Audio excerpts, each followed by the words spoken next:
이제 파워포인트를 내려놓으셔도 좋겠는데요. 네, 사실 이 팔레스타인 분쟁이 간단한 것은 아니어서 아주 네, 복잡한 주제인데, 자, 이제 파워포인트를 내려주시고요. 네, 네, 공유를 해제하시면 됩니다. 네, 네, 감사합니다. 홍미정 교수님 수고 많으셨어요. 이제 여러분들께서 질문을 좀 주시면서 좀 우리가 배우고 또 토론해보는 그런 시간을 좀 가지려고 하는데요. 누가 좀 먼저 말씀을 주시겠어요? 어, 어, 우리가 아는 것들을 좀 이야기하고 또 좀 질문도 하면 좋겠는데 여러분들이 말씀을 하지 않으시니까 제가 먼저 좀 이야기를 좀 해볼까요? 다 아시는 것도 있고 상식적인 측면도 있을 텐데 우선 뭐 다 아시겠지만 이 팔레스타인이란 지명은 이제 필리스티아 사람들이라는 땅이 필리스티아의 사람들이란 땅에서 팔레스타인이라는 말이 나왔는데 이것은 원래 이제 우리 성경에는 블레셋이라고 번역했죠. 이 블레셋은 여러분 성경에 나오는 대로 다윗과 골리앗 싸움에서 블레셋이 나오는데 아무튼 제가 드리는 말씀은 이 팔레스타인이라는 지명은 오늘날 성경에서 말하고 있는 블레셋과 연관된다라고 하는 측면이 있는 것 같고 그다음에 두 번째는 아까 이스라엘 국가 건설이 1948년이죠, 홍 교수님 맞나요? 네, 네, 네, 홍 교수 1948년 전부터 현재까지의 그 팔레스타인의 이제 지역 분포가 어떻게 되는지 이야기하고 있어요. 지금 아시는 대로 이제 두 가지로 쪼개졌죠. 하나는 가자 지구가 있고 두 번째는 이제 소위 웨스트뱅크 요르단 서안 지구가 있는 거죠. 이게 두 가지가 있는데 제가 알고 있기로는 가자 지구는 좀 하마스를 중심으로 좀 과격한 사람들이 있고 맞나요? 그다음에 이제 서한 지구는 좀 뭐 파타라고 합니까? 조금 온건파라고 한다고 그래요. 자, 이런 것이 있습니다. 우선 제가 하나 질문을 드리면 아까 홍 교수님이 마지막 파워포인트에서 나왔던 내용 중에서 팔레스타인 사람들을 대상으로 한 여론조사가 있었죠. 네, 맞나요? 네, 네, 그러니까 이 문제를 해결하려고 하는 데 대한 팔레스타인 사람들의 여론조사. 지금 팔레스타인 사람들 가자지구하고 뭐 가자지구하고 서한지구를 다 포함해서 인구가 한 1,400만쯤 되나요?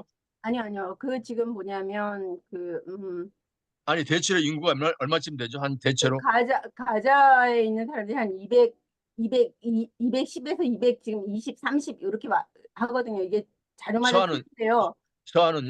서원은 한 300만, 350만 이 정도 그러면 됩니다. 다 해서 한 500만이라고 보면 되겠네, 그죠?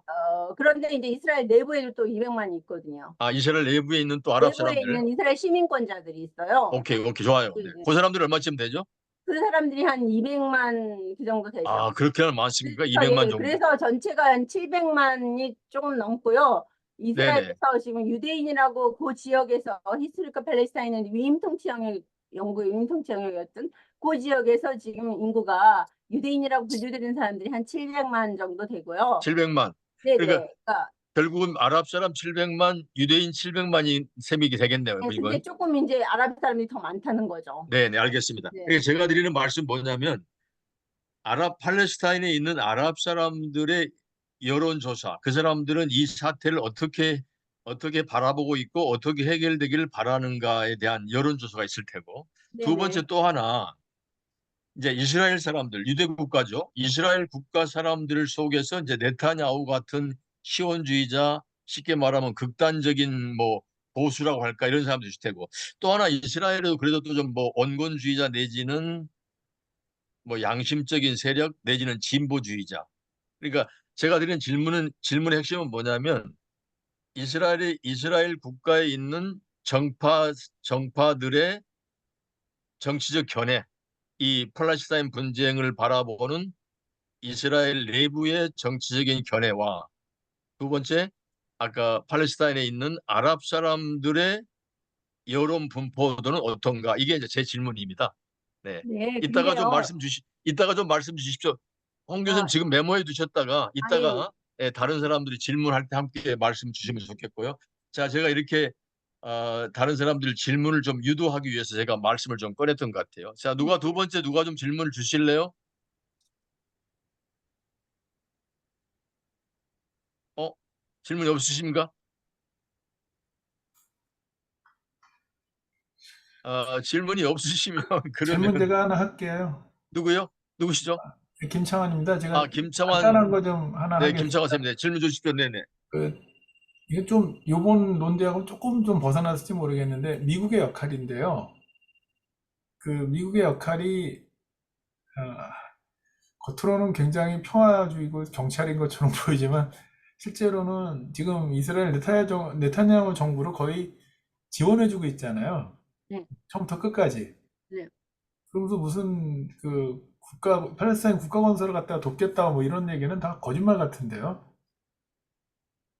네, 그리고 실제적인 문제는 그 미국의 정치를 움직이는 지금 뭐 그 기독교 세력 중에 상당수가 1970년대만 해도 신학에서요.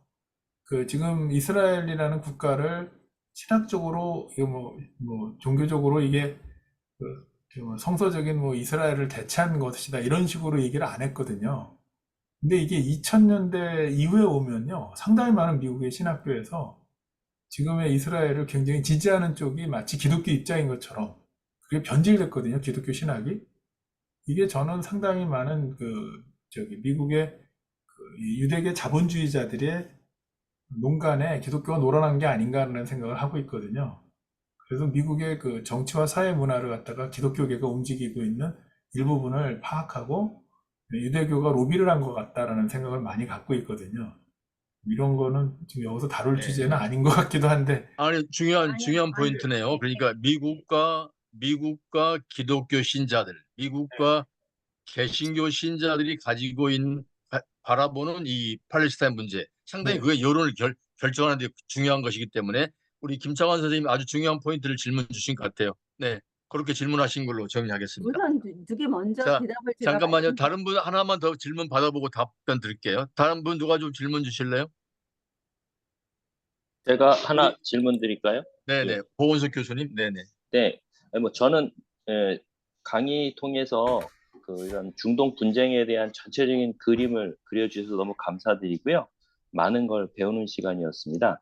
아마 근데 이 전체적으로 내용의 이제 흐름이 지금까지의 이제 지금까지 과정을 만약 말씀해 주셨다면 우리 홍 교수님이 보시기에 이러한 그 갈등을 해결할 수 있는, 그러니까 개인적으로 이렇게 이상적인 거 말고 현실 속에서 가능한 어떤 옵션이라든지 시나리오가 좀 있는 것인지, 뭐 가능성이 1, 2, 3. 그러니까 지금 제가 듣기에는 이런 분쟁이 해결될 가능성이 굉장히 희박해 보이는 게 아닌가 하는 생각이 드는데, 혹시 박사님이 보시면서 또는 지금까지 논의된 것 중에 이런 분쟁을 해결할 수 있는 좀 현실성이 있는 그런 옵션이나 가능성은 뭐 어떤 게 전개되고 있는지 저는 네. 조금 알고 싶어서요. 예, 일반적인 질문 드렸습니다. 예. 아니, 상당히 중요한 지점이네, 그죠? 어떻게 하면 이 팔레스타인 문제를 해결할 수 있을까? 또, 홍 교수님이 좀 어떤 좀 영향력이 있는 입장이라면 이런 방안으로 해결되면 좋겠다. 뭐 이런 것도 한번 좀 듣고 싶으네요. 홍 교수님, 우리가 이렇게 질문을 여러 개 받아가지고 한꺼번에 대답한다는 점이 조금 곤혹스럽겠습니다만은 다 메모하셨죠? 여기까지 1차 질문을 할게요. 네. 1차 질문은 제가 정리하면 아까 말씀드린 팔레스타인에 대한 실현 가능한 어떤 대책, 그다음에 두 번째 미국과 기독교의 입장 이렇게 주셨고요. 이제 제가 질문드렸던 것이 팔레스타인인들의 여론, 분포, 그다음에 이스라엘 내부의 정파적, 정치적 견해의 차이, 왜 시원주의자만 득세하고 그 사람들만 집권하는가? 뭐 이런 질문을 드리는 걸로 할게요. 그죠? 네. 홍 교수님 네, 대답 좀 그러면 이제 부탁드립니다. 네네. 강 교수님이 먼저 말씀드린 그 부분에 대해서 제가 이제 그, 어, 파타와 하마스 문제를 먼저 말씀드리고요.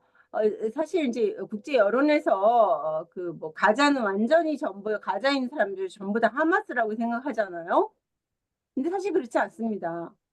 그러니까 2006년 의회 선거에 하마스가 참가했거든요.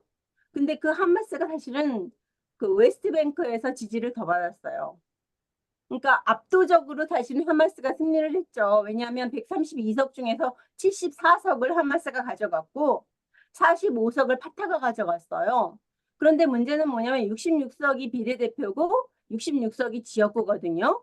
그런데 이 그 하마스는 지역구에서 압도적인 승리를 했어요. 지역구에서. 그러니까 비례표는 아마 그 하마스가 29%, 그 파타가 28%에서 거의 비슷하거든요.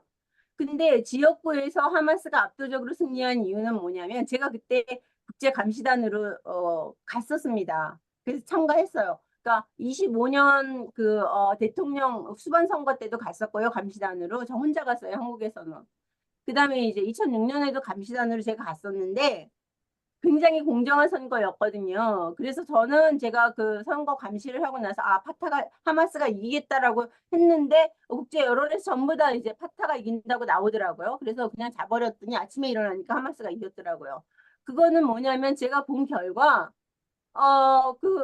만약에 이제 그게 걔네들이 한 구역에서 4명을 뽑는다. 그럼 하마스는 4명만 내보내요.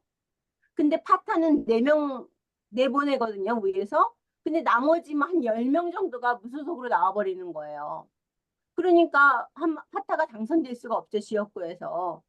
그래서 사실은 이제 하마스가 압도적으로 이긴 이유는 뭐냐면 하마스는 중앙에서 통제가 잘 되는데 파타는 중앙에서 통제가 안 돼서 공천 못 받은 사람들 전부 다 이제 그렇게 나와서 그 파타가 패배를 했는데요. 그러니까 그 74석 대 하마스 74석, 파타 45석 엄청난 격차잖아요. 그런데 문제는 뭐냐면 사람들이 이제 가자에서 전부 다 가자가 몰표로 갔다고 생각하지만 사실은 지역구에서 그 비례적으로 볼 때 하마스가 서간에서 더 많이 표 얻었어요. 파타 아, 예, 네네, 파타는 네네. 이제 라파하고 칸 유니스 이쪽은 음, 파타가 이제 압도적으로 더 많았죠. 가자도 네네. 그래서 파타가 많습니다. 하마스도 꽤 많지만 하여튼 그런 상태고요. 그다음에 이제 그 하마스 파타 같은 경우는 이제 59년에 창설이 돼서 오래됐죠. 근데 하마스는 87년 1차 인티파다 나면서 이제 창설이 됐죠. 이슬람주의자 당이잖아요. 근데 여기에 대해서 제가 다른 데서는 좀 많이 쓰기도 하고 그랬는데 이 하마스는 원칙적으로 이스라엘이 팔레스타인들을 디바이드 앤 룰 하기 위해서 PLO에 맞서서 사실은 이제 창설한 거예요. 이스라엘이 이제 그 돈을 대서 그 창설을 했죠. 그러니까 이스라엘이 서안과 가자를 점령하기 이전에 그 지역에 사실 모스크가 많지 않았다 그래요. 근데 이스라엘이 점령하면서 이제 그 모스크가 굉장히 가자에도 많이 늘어났고 그 웨스트뱅크에도 굉장히 많이 늘어났죠.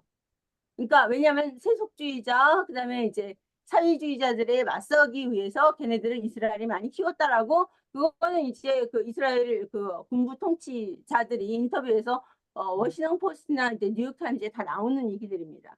하여튼 그래서 하마스가 그렇게 나와서 그건 성공을 했죠. 이스라엘에서 디바이드 앤 룰 하는 그 정책에서 이제 성공을 했죠. 그리고 사실 이제 하마스도 2017년에 올 팔레스타인 이스라엘 빼고 이스라엘까지 포함해서가 아니라 이스라엘 빼고 서안과 가자에서 팔레스타인 국가 건설한다라고 바꿨어요, 이 노선을. 그리고 88년에 피에로는 하나의 조직이 아니라 연합 조직이고 그 중심에는 파타가 있습니다. 그런데 이제 88년에 피에로는 그 피에로가 먼저 88년에 국가 선언을 그때 다시 두 번째로 하면서 아까 48년에 한 번 했다 그랬잖아요. 말씀드렸잖아요. 근데 88년에 국가 선언을 했는데 그때는 웨스트뱅크와 가자 동예루살렘에서 국가 선언을 하면서 22%에서 서안과 가자에서 팔레스타인 국가 건설하겠다 이렇게 얘기를 하면서 그때 동시에 그 움직임과 동시에 하마스가 창설됐다는 걸 주의해야 됩니다. 무슨 얘기인지 아셨죠? PLO가 완전히 통합 세력이 됐을 경우에는 이스라엘이 굉장히 위험하잖아요. 그러니까 하마스를 창설함으로써 팔레스타인인들을 디바이드 앤 룰하는 그런 정책을 폈다라는 거죠. 그래서 그 역할을 하마스는 여태까지 충실하게 하고 있다라고 저는 생각하고요. 지금 그래서 하마스와 파타 지지는 여론조사에서 쭉 보면은 25%에서 30% 왔다 갔다 합니다. 하마스와 파타 지지가 25%에서 우리나라에서 뭐 여당과 야당표 그 정도밖에 안 돼요. 사실 지지가 한쪽으로 쏠리지 않습니다. 그리고 웨스트뱅크에서 오히려 가자보다 더 높을 수 있어요. 지금은 아마 훨씬 높을 겁니다. 가자 사람들이 하마스 좋아하겠어요, 지금.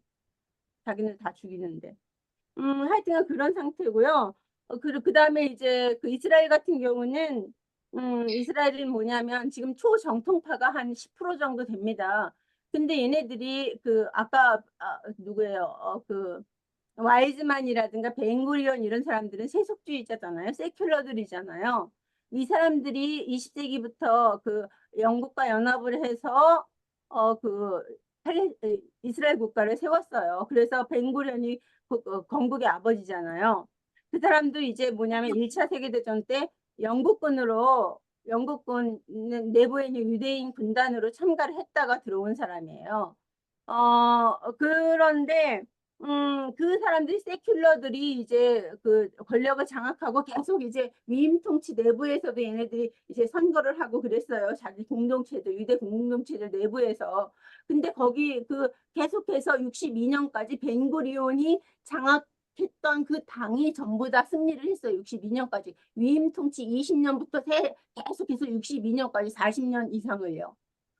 그랬는데 그때 정통파 유대인들은 거기에 들어가지 않았어요. 그리고 이스라엘 국가에 반대했어요. 20세기 초에 정통파 유대인들은 반대했습니다. 이스라엘 국가에 반대했습니다. 자기네들은 이제 이스라엘 국가를 원하지 않, 그거는 성서적인 게 아니라는 거죠. 예, 반대를 했어요. 반대를 했다가 나중에 이스라엘 국가가 이제 건설되고 나면서 얘네들이 일본은 글로 들어갔어요. 일본은 이제 차츰차츰 들어가다가 지금은 대부분 다 들어가서 그 사람들은 뭐냐면 일본은 시온주의자, 일본은 비시온주의자, 일본은 반시온주의자예요. 지금 종교인들 중에서 일본은 이제 처음에는 20세기 초반에는 전부 다 아구다티 이스라엘이라 그래갖고 걔네들이요 세속주의자한테 반대 편에 서가지고 너네들은 유대인이 아니다 이랬어요. 신을 믿어야 유대인이지 세속주의 유대인이 유대인 아니다라는 거죠. 성서적인 게 아니다라고 반대를 했어요. 그러다가 이스라엘 국가가 힘이 있어지고 그래서 영국 위임 통치 하에서는 얘네들이 선거에 참가 안 했어요. 선거에 참가 안 했어요. 그러다가 이제 이스라엘 국가 건설되면서 얘네들이 정당 만들어서 선거 들어가고 일본은 시온주의자, 적극적인 시온주의자가 됐어요. 네타냐후 이상으로 시온주의자가 됐어요. 그 다음에 일본은 비시온주의자가 됐어요. 자기네들 이익을 확보하기 위해서. 그리고 이제 그 완전히 시온주의자가 된 사람들은 세계 시온주의자 기구에 가입을 한 사람들이고요. 또 일본은 이제 그 비시온주의자라면 거기 가입을 안 했어요. 반대하지만 이제 그 안에 들어온 거고요. 일본은 반시온주의자가 돼서 제가 이제 요 파일에 넣은 사람들 네트레이 카르타라는 요 사람들은 완전히 반시온주의자인데 굉장히 이제 소수죠. 극소수예요. 그래서 그렇게 이제 분리가 돼 있고요. 그러니까 세속주의자와 시온주의자 그리고 이 정통파들은 신을 믿어야 유대인이지 혈통 같은 거로 유대인으로 결정하는 거 아니다 이렇게 얘기를 해요. 그러니까 유대인에 대한 정의 자체가 틀리다는 거죠. 그렇게 됐고요. 또 이제 그 뭐냐 노동당 이런 노동당의 선두 주자가 그 벤구리온이잖아요. 좌파 그 류예요. 걔네들이 메인이에요. 사실은 이스라엘의 메인은 우파가 아니고 좌파예요. 좌파입니다. 그래서 이제 이런 페레즈나 라빈이나 이런 사람들이 평화회담 주도했던 사람들이 좌파잖아요. 근데 이 좌파들도 뭐라 그러냐면 이게 협상을 계속 하잖아요. 협상 이스라엘 팔레스타인인들이랑 협상을 하는데 페레즈가 거기에서 노벨 평화상까지 받았잖아요. 94년에 외교부 장관으로서 이제 라빈이랑 같이 그 주도하면서 그거 평화회담 끝나고 나서 물어봤어요. 라빈한테 아니 페레즈한테 팔레스타인 국가 진짜 그 나오냐 목표냐 노 그랬어요. 노. 그러니까 노동당 좌파들도 팔레스타인 국가를 이야기를 하지만 사실은 궁극적으로 팔레스타인 국가를 건설시켜줄 마음은 1도 없다라는 거죠. 그거는 이제 제가 보기엔 미국도 마찬가지거든요. 얘기를 하죠. 왜 얘기를 하나요? 만약에 팔레스타인 국가 얘기 안 하면 어떻게 되겠어요? 유엔이나 미국에서 팔레스타인 국가 얘기를 안 하면 그 다음에 어떻게 가야 돼요? 팔레스타인 국가 없다 그러면 어떻게 해야 되죠? 그 안에 살고 있는 사람들 어떻게 해야 되겠어요? 그 사람들 처리를. 시민권 줘야 되잖아요. 만약에 국경을 획정해서 지금 위임 통치 경계가 이스라엘 국경이다 했을 경우에 그걸 공식화하면은 그 국경 내에 살고 있는 사람들한테 시민권을 줘야 됩니다. 그렇게 할 수가 없잖아요. 그러면 주이시 스테이트가 아닌데. 그러니까 그래서 그렇게 그러니까 국가를 이야기하는 것은 노동당 좌파들이나 이스라엘 좌파들이나 미국이나 이런 데서 투 스테이트 솔루션을 얘기하는 것은 시민권을 주지 않겠다라는 그런 하나의 장치다라는 거죠. 그리고 끝내 아마 막다른 골목에 가면은 마이어블 팔레스타인 스테이트 해가지고 아마 지금 ABC 에어리어 있고 관통도로 있고 뭐 분리장벽 있고 뭐 이런 상태에서 이름만 이제 국가 붙여주고 이제 시민권 주지 않는 인종차별적인 그런 정책을 피겠죠. 이스라엘은 완전히 지금도 인종차별이지만 그때는 이제 확고하게 더 그렇게 될 것 같아요. 그래서 어쨌든 지금 이제 팔레스타인 내부에서 파타도 싫어하고 일반 주민들은 파타 믿지 않습니다. 그러니까 파타라는 건 이제 자치정부예요. 자치정부 이제 없어야 된다. 없는 게 차라리 낫다라고 생각하는 사람들이 더 많아요. 그리고 자치정부 있는 것이 이스라엘에겐 이익이다. 이렇게 생각하는 사람들이 더 많아요. 팔레스타인이. 그리고 물론 이제 하마스도 싫어하고요. 특히 이제 세큘러한 사람들은 하마스 굉장히 싫어합니다. 특히 이제 제 친구들이 많은데요. 팔레스타인에. 그쪽에서 세큘러한 사람들은 하마스 굉장히 싫어합니다. 예, 그래서 이게 쉽지 않아요. 예, 그래서 아마 여론조사 이스라엘 시민권, 요르단 시민권 뭐 이렇게 투표하면은 아마 이스라엘 시민권 많이 선택할 겁니다. 그리고 사실 이제 하청업자들 있잖아요. 이 사람들도 자치정부에서 하청받는 것보다 이스라엘에서 하청받는 걸 더 좋아해요. 자치정부에서 하청받으면 돈을 제대로 안 주거든요. 하여튼 그래서 이게 굉장히 지금 복잡한 상태입니다. 그리고 두 번째로 이제 미국의 역할, 국가 건설 돕겠다는 여기서 같이 포함해서 말씀을 드린 것 같은데요. 미국에서 국가를 2002년부터 바이어블 팔레스티니안 스테이트 조지 부시가 이렇게 얘기하고 그러는데 유엔에서도 지금 그렇게 얘기해요. 2012년에 옵저버 스테이트로 얘기를 하면서 유엔 총회 결의에도 바로 미국에서 부시가 얘기한 게 그게 그대로 들어가 있고 트럼프도 그렇게 얘기하고 그다음에 바이든도 그 얘기를 하고 똑같이 다 얘기를 합니다. 그런데 그것은 뭐냐? 아까도 말씀드렸지만 팔레스타인 국가 없다라고 얘기했을 때 그럼 이 사람들은 어떻게 할 거냐? 시민권 어떻게 할 거냐? 줄 거냐? 그럼 시민권 요구하면 어떻게 할 거냐? 요거를 막기 위해서 팔레스타인 국가를 얘기하는 거지 건설시켜 주려고 제대로 된 국가 절대로 없다라는 거고요. 그 다음에 이제 시온주의자라는 것은 아까 말씀드렸지만 유대인 내부에도 아주 적극적인 시온주의자가 있고 그 다음에 이제 반시온주의자들이 있고 이렇게 다양한 듯이 기독교 내부에도 영국인들 벨포라든가 이런 사람들 시온주의자잖아요. 기독교인 시온주의자가 있고 기독교인 반시온주의자가 있고 아랍인들 같은 경우도 사우드 왕가라든가 뭐 하신가라든가 얘네들 다 시온주의자죠. 시온주의자니까 국가를 건설할 수 있었지. 토호들이 만약에 영국의 정책에 반대하면 국가 건설할 수 있겠어요? 사우디 같은 경우는 아까 19세기 말에 쿠웨이트로 피난민이라 그랬잖아요. 피난민이 어떻게 저렇게 커다란 국가를 세울 수 있겠어요? 영국의 도움 없이. 영국이 무기 대주고 돈 대주고 요르단도 무기 대주고 돈 대주고 그래서 다 이제 국가 건설을 했다라는 거죠. 그래서 무슬림 종교를 갖고 시온주의자냐 아니냐 이렇게 구분하는 거는 사실은 이제 별로 의미가 없다. 힘 있는 사람들은 대부분 다 시온주의자로서 미국이나 영국의 정책에 협력한 무리들이라고 보면 됩니다. 네. 그다음에 네, 그다음에 갈등 해결 가능성이 저는 이것이 없다고 봅니다.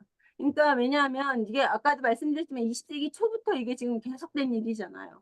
영국의 힘을 얻고 국제 연맹의 힘을 얻고 그다음에 2차 세계대전 후에는 미국의 힘을 얻고 그다음에 이제 유엔의 힘을 얻고 그다음에 내부의 어떤 영내 국가들 터키 에르도안이 뭐 이스라엘 욕하는 것처럼 보이지만 그거는 자기 이익을 확보하기 위해서죠. 자기 인기 때문에 국내에서. 근데 이스라엘도 그거 알아요. 네타냐후도 이제 에르도안이 그렇게 이스라엘에 대해서 뭐 나쁘다라고 얘기하는 거 네타냐후 다 이해합니다. 무슨 얘기인지 아셨죠? 그래서 사실은 자기들끼리 어떤 그런 동맹 관계라고 저는 보거든요. 그래서 해결 가능성이 저는 별로 없다고 봐요.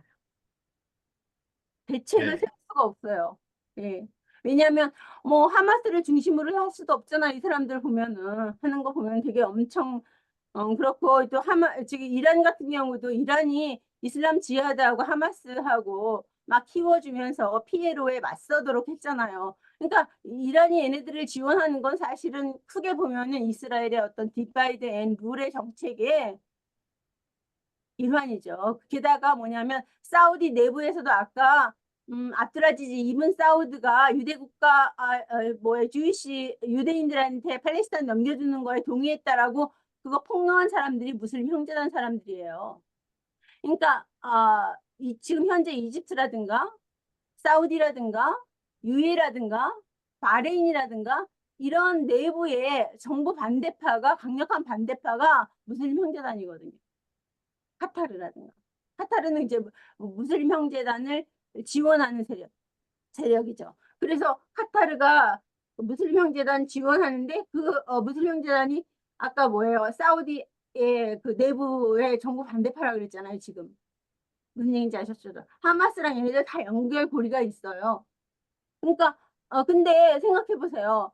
카타르하고 미국하고 엄청 친하잖아요. 미군이 거기 1만 명이 주둔해 있잖아요. 카타르 국적자 한 30만밖에 안 돼, 30만도 안 돼요. 근데 미군이 10,000명이 거기 주둔해 있다라는 거죠. 미국하고 엄청 친하다는 거예요. 그럼 카타르가 하마스를 지원한다?